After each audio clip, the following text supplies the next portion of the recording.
ओम जय जय जय नमस्तु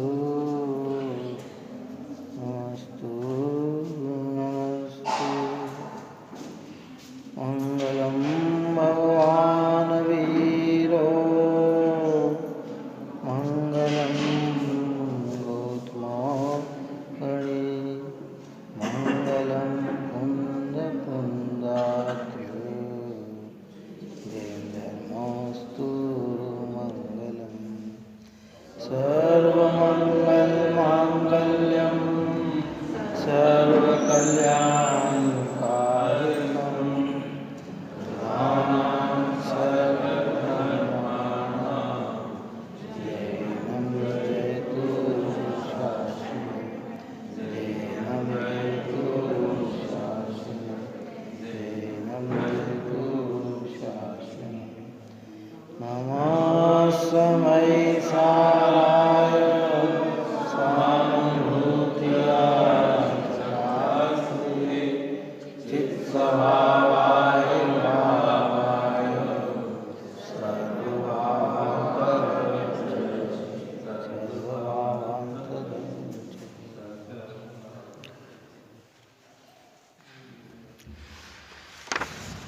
जीवाजीव अधिकार की पूर्णता के बाद कर्ता कर्माधिकार की परमता हुई।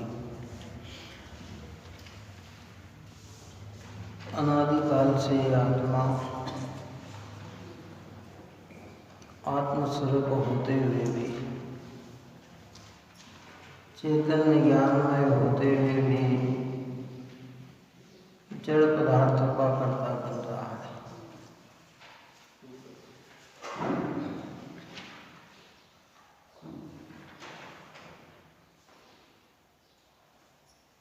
ये सबसे बड़ी भारी भूल है। देहादिक हो, इंद्रियादिक हो, संयोग हो, विकृतियां हो, कर्म हो, कर्म हो, ये सब पुद्गल के परिणाम है। भगवान आत्मा है तो इससे भिन्न है। उस भिन्नता का भान न होने से ही यह इनका कर्ता बनता है। और ये कर्ता भाव जो है ये दुखमय भाव है, आकुलमय भाव है, शांतमय भाव नहीं है। देव स्तुति में बोलते निज को बल का करता पीछा। तुलत राम जी ने अद्भुत स्तुति की रचना की। ये जीव दुखी क्यों है उसके 6 कारण उसमें दिए हैं। इन 6 कारणों के अलावा कोई ऐसा 7वां कारण नहीं है जिससे ये जीव दुखी है। उसमें एक कारण ये भी है कि निज को पर का करता इच्छा। स्वयं ज्ञानमय होने पर, चैतन्य स्वभावी होने पर इस जड़ पदार्थों का कर्ता बनता है और क्रोधादि का कर्ता बनता है। भी व्यवहार नहीं से, अशुद्ध निश्चय नहीं से इन भावों का कर्ता भी आत्मा को कहा है। परंतु जब सम्यक ज्ञान की प्राप्ति करनी है और मोक्ष मार्ग की प्राप्ति करनी है तो जो ओरिजिनल वस्तु का स्वरूप है वह समझना पड़ेगा। जो वास्तविकता है, मैं आत्मा कर्ता और क्रोधादि मेरे कर्म, ये तो अनादि से कर्ता कर्म की प्रवृत्ति अज्ञानमयी है जो चल रही है। उस कर्ता कर्म को की प्रवृत्ति को मिटाकर समन करती हुई ज्ञान ज्योति उदय को प्राप्त होती है। भेद ज्ञान जो है ना, वो अनादि की मान्यता को नष्ट करती हुई प्रकट होती है। उसमें ऐसा लगता है कि नहीं, आत्मा चेतन है तो चेतन का ही करता है। अपन ने कहा था कि जड़ का करता जड़ गिनो, चेतन चेतन राय, चेतन हो जड़ का गिनो, भव में ही भरमाए। कि तू चेतन होकर जड़ का करता बनता है तो तू संसार में ही परिभ्रमण करेगा। इसलिए ये मान्यता देखो लोक व्यवहार से उभरती हुई बात है। कौन सी? लोक व्यवहार की बात अपनी जगह हो सकती है सत्य, लेकिन परमार्थ की दृष्टि से वो सत्य नहीं है। कैसे? कि साहब ये मंदिर किसने बनाया? कि फलाने ने बनाया। मकान किसने बनाया? कि फलाने बनाया। कारीगर ने बनाया, इनने बनाया। सब हम इन पे आरोप दे सकते हैं, ये व्यवहार है। पर परमार्थ से जिन जिन परमाणुओं का जहाँ जहाँ परिणमन होना है वहीं परिणमन होता है। जीव की परिणति जीव रूप ही होती है, जड़ रूप नहीं होती है। और जड़ की परिणति जड़ रूप होती है, जीव रूप नहीं होती है। कैसी परिणति होगी जीव की? जीव की परिणति जीव रूप होगी क्या? हमारे युगल जी भाई साहब ने लिखी नहीं कि जड़ चेतन की सब परिणति प्रभु अपने अपने में होती है, अनुकूल कहे प्रतिकूल कहे ये झूठी मन की वृत्ति है। ये तो हमारे मन की वृत्तियाँ है। ये अनुकूल, ये प्रतिकूल, ये अच्छे, ये बुरे, ये लाभकारी, ये हानिकारक। कहते हैं कि 6 द्रव्योमय विश्व और 6 द्रव्यों का स्वतंत्र परिणमन। तो जड़ का परिणमन जड़ रूप है और चेतन का परिणमन चेतन रूप है। हम मान रहे थे कि चेतन जड़ का करता है कि इस अज्ञान को निवारण करती हुई ज्ञान ज्योति उदय को प्राप्त हुई है। जैसे सूर्य अंधकार को मिटाता हुआ प्रकट होता है, सूर्य की किरणें क्या क्या क्या करती है कि अंधकार को मिटाती हुई प्रकाशित होती है। ऐसे जो भेद ज्ञान है, सम्यक ज्ञान है, वह मिथ्यात्व रूपी अंधकार को मिटाता हुआ प्रकाशित होता है। एक साथ दो नहीं चलते, मिथ्या ज्ञान भी हो और सम्यक भी हो। एक ही रह सकते, एक म्यान में 2 तलवार प्रवेश नहीं कर सकती। अगर सम्यक है तो मिथ्यात्व नहीं, और मिथ्यात्व है तो सम्यक। वस्तु की व्यवस्था इतनी सौंदर्य है, हम अपने को अनजान हैं इसलिए करता बन रहे हैं। आचार्य के लिए तेरी अनादि की प्रवृत्ति अज्ञानमय है।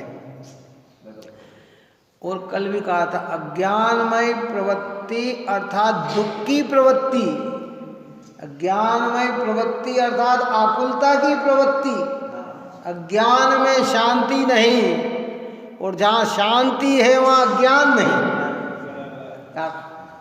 अज्ञान है वहाँ शांति नहीं। चाहे वो भाई का कितना ही वैभव क्यों ना हो, कितना ही हम सिरमौर क्यों ना हो, चाहे कितनी इज्जत हमारी क्यों ना हो, अगर अज्ञान की प्रवृत्ति है तो दुख की ही प्रवृत्ति है। और जहाँ शांति प्रकट हो गई, सम्यक प्रकट हो गया, वहाँ अशांति का अभाव हो गया। वो बात यहाँ करते हैं, कलश अपना चला ही था, भावार्थ देखिए। ऐसा ज्ञान स्वरूप आत्मा है, वह परद्रव्य तथा परभाव के कर्तृत्व रूप अज्ञान को दूर करके स्वयं प्रकट प्रकाशमान होता है। क्या कहते हैं कि ऐसा ज्ञान स्वरूप आत्मा है जो धीर है, गंभीर है, निराकुल है। जो ज्ञान ज्योति प्रकट हुई ना, वो कैसी प्रकट हुई? धीर, गंभीर, निराकुल प्रकट हुई है। धन्य है दिगंबर मुनिराज भगवान जो इनका निरंतर अनुभव करते हैं, रसपान करते हैं। कहते वह परद्रव्य तथा परभाव के कर्तृत्व रूप अज्ञान को दूर करके स्वयं प्रकट प्रकाशमान होता है। परद्रव्य कहकर पुद्गल, धर्म, अधर्म, आकाश और काल और परभाव के कर समस्त विकृतियां, क्या कहा, जो जीव का भाव नहीं वो परभाव, जिसको 29 बोलों में अपन ने जीवाजीव अधिकार में समझा और चलाया। वर्णाधिक से लेकर गुणस्थान पर्यंत तक के सारे भाव आत्मा से भिन्न हैं। चैतन्य आत्मा के भाव नहीं है, ज्ञान में आत्मा के भाव नहीं है भाई। क्या इन परद्रव्य प्रभाव के कर्तृत्व रूपी अज्ञान को दूर करके, अब ज्ञानियों को न परद्रव्य का कर्तृत्व है न प्रभाव का कर्तृत्व है। परद्रव्य है, परद्रव्य में कार्य हो रहा है, प्रभाव हो रहे हैं, लेकिन ज्ञानी को उनका कर्तृत्व नहीं है। तो ज्ञान ज्योति प्रकट हुई है ना, और जहां कर्ता भाव नहीं है वहां शांति का भाव है।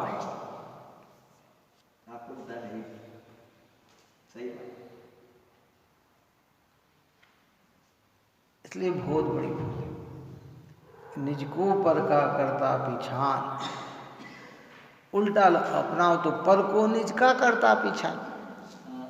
क्या निज को पर का करता पिछान, अपने को पर का करता मानना या पर को अपना करता मानना, इसका करता मानना। इन्होंने मेरा कार्य तो उनने किया कि भाई उनने कहाँ से किया, परिणमन की शक्ति तो तेरे अंदर स्वयं है। ये मान्यता मिटती है ना तो अनंत जीवों के प्रति संभाव प्रकट हो जाता है। कोई मेरा बुरा नहीं कर सकता, किसी ने मेरा बुरा किया नहीं। आज तक अनादिकाल से लेकर आज तक मैं संसार में परिभ्रमण मैंने किया है तो मात्र अपने अज्ञान भाव से किया है। किसी ने मुझे परिभ्रमण कराया नहीं, किसी ने मुझे पीड़ा दी नहीं, कोई मेरा बुरा कर सकता नहीं, क्योंकि मेरी परिणमन शक्ति तो मुजरूप है। लेकिन हम मानते ही, इसलिए कर्म पे भी आरोप व्यवहार से देते हैं। काय से देते हैं? वो क्या गुरुदेव ने कहा ना, कर्म बेचारे क्या भूल मेरी अधिकाई, अग्नि सहे घन घात लोहे की संगति पाई। कर्म क्या कर? व्यवहार में कहते हैं सब कर्म बहुत पीड़ा दे रहा, कर्म ने ऐसी तकलीफ दे दी। आचार्य कहते कर्म कुछ नहीं, तो दुखी हो रहा है तो अपने अज्ञान भाव से हो रहा है, मोह भाव से हो रहा है, राग भाव से हो रहा है, दो द्रव्य की कर्ता भाव से हो रहा है, दो द्रव्य में एकत्व स्थापित किया इसलिए हो रहा है, दो द्रव्य में स्वस्वामी संबंध जोड़ रहा है इसलिए हो रहा है, दो द्रव्य में भोक्ता भोग्य का संबंध जोड़ा है इसलिए हो रहा है। और ज्ञाता होगा तो क्या होगा? दुख का विलय होगा। हम अगर ज्ञातत्व भाव को प्राप्त होंगे, चेतनत्व के भाव को प्राप्त होंगे तो आकुलता नहीं होगी, निराकुलता का जन्म होगा। और एक बार भेद ज्ञान की ज्योति प्रकट हो गई तो यहाँ क्या कह रहे हैं, स्वयं प्रकट प्रकाशमान होता है, अर्थात वो निरंतर बनी रहती है। देखो लोक व्यवहार में तो ऐसा कहा जाता है कि सूर्य उदय हुआ तो अस्त होता है, लेकिन हमारे यहाँ तो ये कि सम्यक ज्ञान प्रकट हो गया तो फिर अस्त नहीं होता है, वो तो सदाकाल बना रहता है। क्या बात आई समझ में कि नहीं आई? तो भाई सूर्य उदय है, शाम को अस्त हो जाएगा, अंधकार हो जाएगा। लेकिन एक बार भेद ज्ञान के द्वारा निचैतन्य स्वभाव से अगर हम परिचित हो गए हैं, तो ज्ञान में आत्मा को अनुभव में लिया है, प्रतीति आई है, तो कहते हैं सादी अनंत काल तक ये ज्ञान ज्योति बनेगी, बनी रहेगी, जिसमें किसी भी परद्रव्य और परभाव के कर्तापने का भाव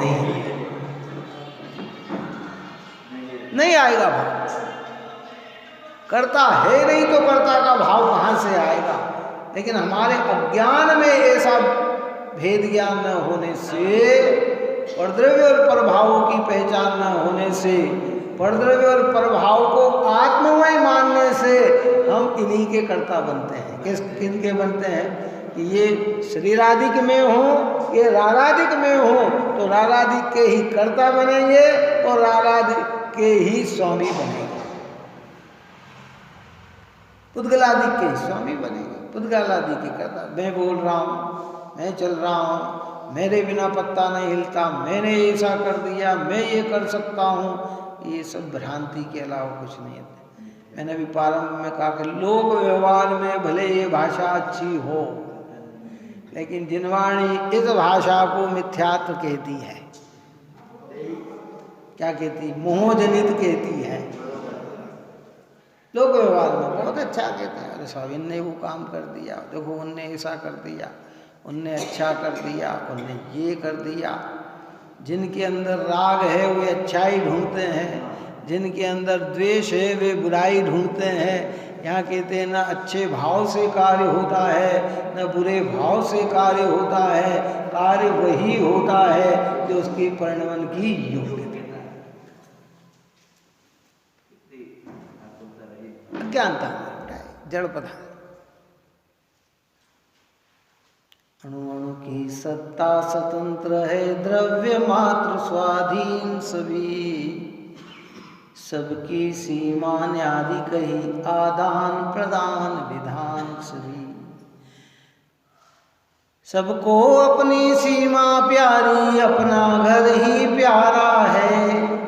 अरे विश्व का शांति विधायक यह सिद्धांत निराला है। यह वस्तु की मर्यादा है, यह वस्तु की शान भी। आओ भाई तुम्हें सुनाए गाथा आत्म राम। वस्तु की मर्यादा है, वस्तु अणु अणु की सत्ता स्वतंत्र है। ये जीव न पुद्गलों का करता है और न कर्म के उदय के होने वाले भावों का करता है। वर्णाधिक और रागाधिक दोनों आत्मा से भिन्न है। जो आत्मा से भिन्न है उनका कर्ता चेतन नहीं है। सम्यक ज्ञान में भूल का निवारण करना ही तो जिनवाणी का। जिनवाणी क्या है? कि हमारी भूलों को बताती है। हमें लगना चाहिए देखो मैं तो ऐसा मांग रहा हूँ, जिनवाणी तो कह रही है कि नहीं भैया तुम परद्रव्य के करता नहीं हो।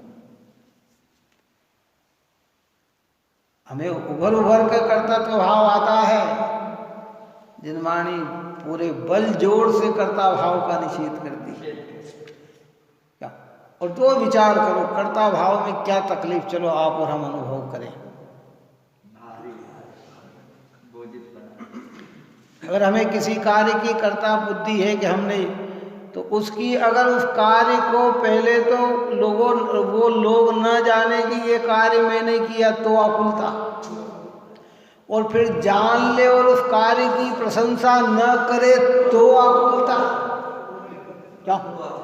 पहले तो जानकारी में नहीं आए तो आकुलता, करे मैंने इतना कार्य किया और किसी के ज्ञान में खबर नहीं है, तो पहले तो खबर करो सबको है, और फिर खबर करी और उसकी कोई प्रशंसा न करे तो आकुलता है? और बुराई करे तो फिर तो भयंकर आकुलता। फिर तो कह ही नहीं सकते हैं, फिर तो ये इतना कुछ कर दे के कहा नहीं जा सकता है। जिनागम तो उसकी साक्षी क्या कहते हैं?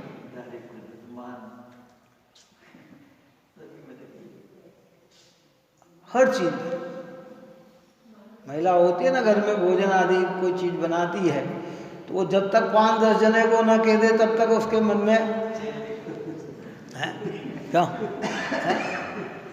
और फिर कह दे तो फिर अच्छा आपने, मैं आपको फिर वो बता, तो अगर उसकी प्रशंसा करते कि बहुत बढ़िया बना, तब तो आकुलता की थोड़ी सी कमी है। और अगर मान लो बुराई कर दे तो ये चीज सुबह 5 बजे उठ के बनाए और आ रहे हैं, अरे व्यवहार है। तो यहाँ तो विषय थोड़ा हटके तो दृष्टांत दिया। ऐसे आप और हम अनादि से इसी परंपरा में लगे, इसी परंपरा इसी संतति में लगे। ये तो अद्भुत आचार्य कुनकुन भगवंत को 2000 वर्ष पहले करुणा आई, जगत के जीवों का के प्रति करुणा भाव आए कि इस कर्तृत्व बुद्धि में सारा जगत उलझा पड़ा हुआ है, ये दुख में सारा जगत उलझा पड़ा है, तो दुख से सुलझाने के लिए, दुख को मिटाने के लिए ये अद्भुत बात इस कर्ता कर्म अधिकार में रची।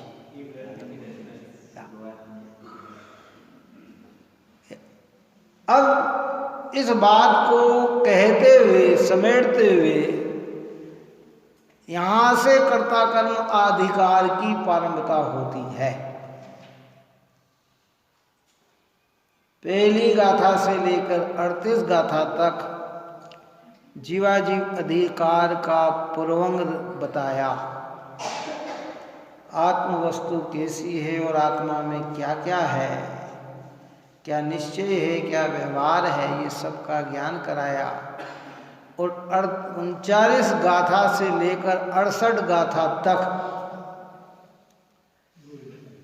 अनेक प्रश्नोत्तर के माध्यम से जो आत्मा के विषय में अनेक अनेक प्रकार की मान्यता को लेके बैठे हुए हैं।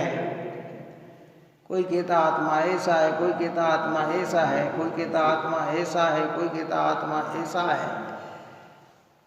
तो वो आत्मा का ओरिजिनल स्वरूप समझाया और कहा कि जो भी चैतन्य के अलावा आत्मा को अन्य प्रकार से कहते हैं वे सब प्रलाप करते हैं, बकवास करते हैं।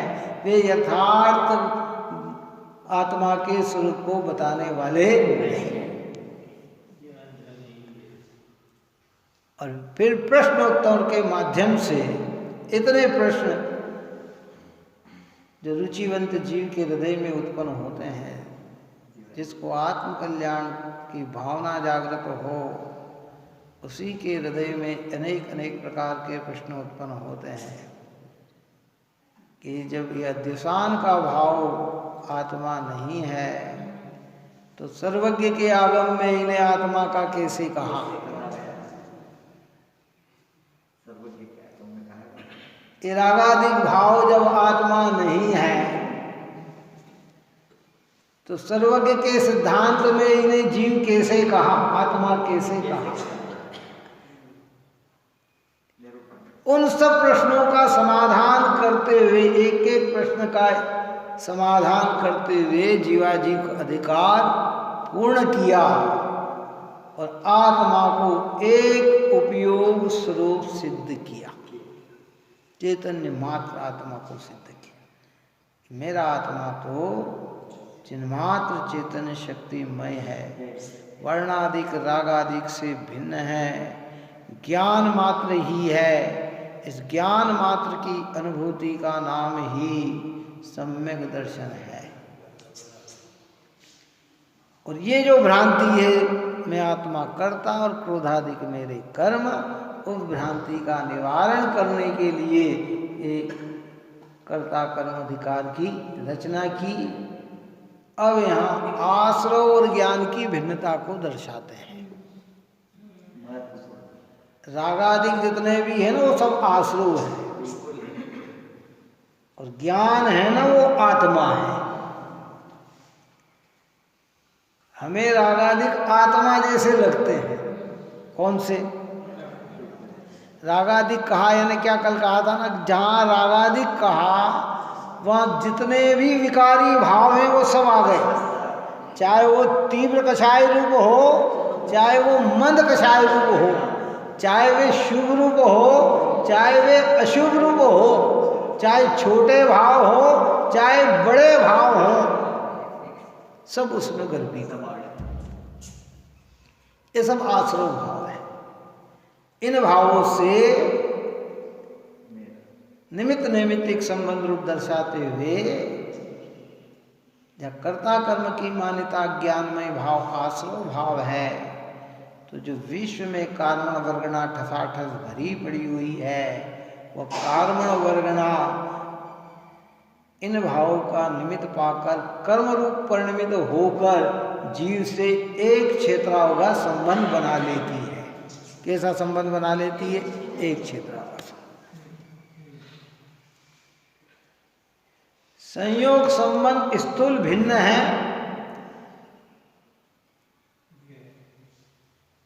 और एक क्षेत्राओं का संबंध यद्यपि आत्म स्वभाव से भिन्न है, पर वो घुले हुए हैं। क्या हो गया? जैसे एक बाल्टी में दूध भरा, कितना, और उसके अंदर 4 लीटर दूध में 1 लीटर पानी मिलाया, तो बाल्टी से दूध तो पृथक हम कर सकते हैं, ये संयोग संबंध है, लेकिन पानी का दूध के साथ एक क्षेत्र होगा संबंध। बात आई समझ में नहीं आई? क्या है? दूध का बाल्टी के साथ क्या संबंध है? संयोग संबंध। क्या संबंध है? संयोग संबंध है कि वो बाल्टी का दूध अगर हम दूसरे में निकाले तो निकल सकता है, लेकिन वो पानी का दूध के साथ जो संबंध है ना, वो एक क्षेत्र होगा संबंध। धन रुपया पैसा मकान दुकान खेत खलियान बाग बगीचे वस्त्र आभूषण ये शरीर ये सब संयोग संबंध है। क्या संबंध है? संयोग संबंध। ये आत्मा इससे छूट सकता है, लेकिन कर्म का आत्मा के साथ जो संबंध है वो एक क्षेत्र होगा संबंध है, वो प्रयत्न करने पर छूटता है। जैसे दूध को पानी से अलग करना है तो उसे अग्नि पे तपाना होगा। क्या करना होगा? है ऐसे अगर कर्मों को आत्मा से दूर करना है तो भेद ज्ञान रूपी अग्नि पे तपाना होगा, सम्यक ज्ञान की अग्नि पे तपाना होगा। तो फिर क्या होगा कि धीरे धीरे धीरे कर्म आत्मा से छूट जाए। अनंत असंख्यात कर्म पड़े। धर्मात्मा पुरुषों ने तो ये दृष्टांत दिया है कि देखो भाई, पहले भी कई बार कहा था कि आज से हम नवीन कर्म का बांधना बंद कर दें, एक भी कर्म का बंधन आज से हमें न हो, इतना।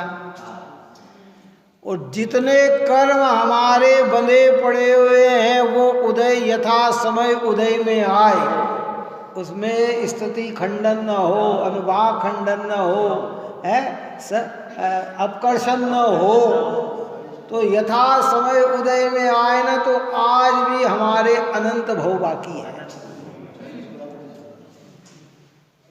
कितने भव बाकी है? आज से नया तो बंद कर दें हम, एक भी कर्म का बंध नहीं, लेकिन वो इतनी काल, क्योंकि मिथ्या दृष्टि को जितना बंद होता ना वो अनंत संसार का होता है। आज भगवंतों की निकटता में आकर, निर्गंथों की निकटता में आकर, सदजिन्वाणी माता की निकटता में आकर, आत्मस्वरूप को पहचान कर आज से कर्म करना बंद भी कर दें तो भी इतने कर्म हैं। लेकिन भैया जैसे जैसे ये आत्मा को पहचानता है, इसके कर्मों का आकर्षण चालू हो जाता है। क्या होता है?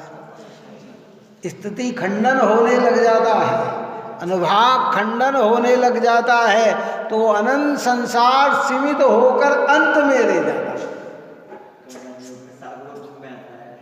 ये तो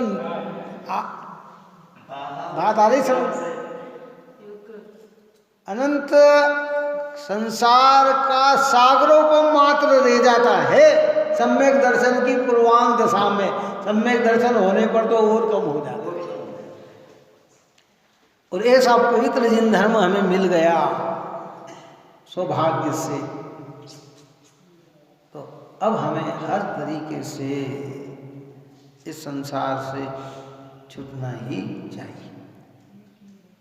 अब यहाँ ये कहते हैं कि अब जब तक जीव आश्रय और आत्मा के विशेष को, अंतर को नहीं जाने, तब तक वह ज्ञानी रहता हुआ, आश्रय में स्वयं लीन होता हुआ कर्मों का बंद करता है। यह गाथा द्वारा कहते हैं। क्या कहते हैं? कि अब जब तक यह जीव, कौन सा जीव? मेरा जीव, आश्रय और आत्मा के विशेष, विशेष यानी अंतर।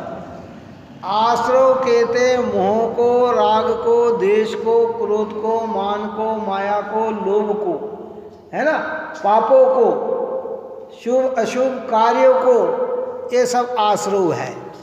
क्या? और आत्मा कहते हैं चैतन्यमयी ज्ञानमयी को। अभी हम दोनों को एक मान रहे हैं, भेद नहीं जान रहे हैं। यहाँ कहते हैं जब इस विशेष अंतर को जाने,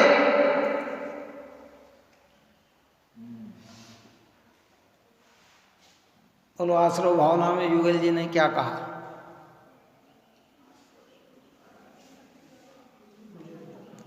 दिन रात शुभ भावों से मेरा व्यापार चला करता, मानस वाणी और काया से आश्रव का द्वार खुला रहता। दिन रात शुभाशुभ भाव से। कौन सा क्षण ऐसा कि जिस समय आश्रव नहीं हो रहा है? क्या अनादि से आज तक तो ऐसा समय नहीं आया कि हम आश्रव से निवृत्त हो गए। शुभ और अशुभ दोनों आश्रव है। पुण्य भाव भी आश्रव है, पाप भाव भी आश्रव है। और आत्मा को न जानने से या तो हम पाप कार्य करते हैं या पुण्य कार्य करते हैं, और आत्मा को समझने से पाप कार्य तो दूर हो जाते हैं, और पुण्य कार्य दिखता तो बहुत है, लेकिन उसकी कर्तृत्व एकत्व स्वामित्व भोक्तत्व न होने से ज्ञानी को वो पुण्य भी अनंत संसार का कारण नहीं है। है वो आश्रम। मेरा व्यापार चला करता। कौन सा व्यापार चलता करता? शुभ और अशुभ भाव से। कौन सा व्यापार? साहब इनसे हमारी दुकान अच्छी चलती, दुकान का व्यापार बहुत बढ़िया चलता है हमारा। ये नहीं, यहाँ व्यापार मतलब संसार चक्र का परिभ्रमण का व्यापार। कौन सा व्यापार? व्यापार यानी कार्य। काय का कार्य चला करता शुभाशुभ भाव से, कि संसार परिभ्रमण का कार्य चला करता। और ये व्यापार किनके द्वारा होता है? कि मानस वाणी और काया से आश्रव का द्वार खुला। मन के द्वारा, वचन के द्वारा और क्रियाओं के द्वारा। अगर हम रात में सो गए और बिल्कुल साइलेंट सोए, शरीर हलन चलन नहीं कर रहा है, वचन से बोल नहीं रहे हैं, लेकिन मन की क्रिया के द्वारा आश्रव चल रहा है, वो हमारा संसार का व्यापार चल रहा है। बोलो ऐसा कौन सा क्षण बताओ कि जिस समय हमारा व्यापार रुका हो? एक क्षण नहीं। वो तो सम्यक से प्रारंभ होता है। काय से प्रारंभ होता है? सम्यक दर्शन के बिना आश्रव का कभी भी निरोध नहीं होता है। तो यहाँ ये बात समझाते हैं कि जब तक इसके विशेष अंतर को न जाने, तब तक आप और हम अज्ञानी रहते हुए आश्रव में स्वयं लीन होता हुआ कर्मों को बंद करते हैं। इन भावों को ही अपना मानते हैं, आत्मा को इनसे भिन्न नहीं जानते हैं। तो कहाँ प्रवृत्ति हो रही है हमारी? कि इनमें ही हो रही कर्ता कर्म की प्रवृत्ति चल रही, इन्हीं को अपना मान रहे हैं, और इन्हीं को अपना मानने से निरंतर कर्म का बंधन हो रहा है। जो अभी बताया कि अब नया ना बांधे तो इतना कर्म का बंधन है, कितना बंधन है? अनंत भाव लग जाए, दिखता नहीं आंखों से। पुराने समय में जब होता था ना कि पिताजी कर्जा ले लेते थे, अनपढ़ थे समय, ठाकुर बड़ा उनके चाहे जहाँ अंगूठे लगा लेता था बेचारा, अंगूठे लगा देते, या ज्ञान नहीं होने के कारण अंगूठा दिखा दिया। कर्मयोग से पिताजी चले जाए तो पुत्र को कहता था तुम्हारे पिताजी के ऊपर इतना कर्जा है मेरा, कितना कर्जा है, देखो ये अंगूठा। तो पूरा जीवन भर उसके ये बंदी रूप में रह के काम करता। क्या करता? पूरा जीवन। क्यों? कि उसको ज्ञान नहीं था। ऐसे आप और हम अगर आत्मा और आश्रव के विशेष अंतर को न समझेंगे ना, मैं ज्ञानमय आत्मा इस शरीर रागादिक से भिन्न हुए ऐसी भिन्नता का भान न करेंगे, तो ये ऐसा अंगूठा लग जाएगा कि फिर अनंत काल तक आप और हम कर्जा उतारते रहेंगे, पर उतरेगा नहीं, उतरेगा नहीं ये कर्जा। इसलिए कर्जे उतारने की चर्चा यहाँ आचार्य भगवान करेंगे, जिसकी चर्चा अपन कल करेंगे। शाम का अपना समय जो है 7:30 से 8:15 सामायिक और 8:15 से 9 बजे तक स्वाध्याय और 9 बजे से लेकर 10 बजे तक जन्म कल्याणक की पंच कल्याणक में जो अपना जन्म कल्याणक हुआ था उसकी कैसेट दिखाई जाएगी। क्योंकि कल भी हमने आधा घंटा देखी, भाव विभोर हुए। पुरानी स्मृतियाँ जब आती है तो भावों में दोगुनापन आ जाता है। क्या आ जाता है? उत्साह आ जाता है। तो उत्साहिता के लिए वो कैसेट भी है। आप और हम सब समय का ध्यान रखते इनका लाभ लें। यही मंगलवार।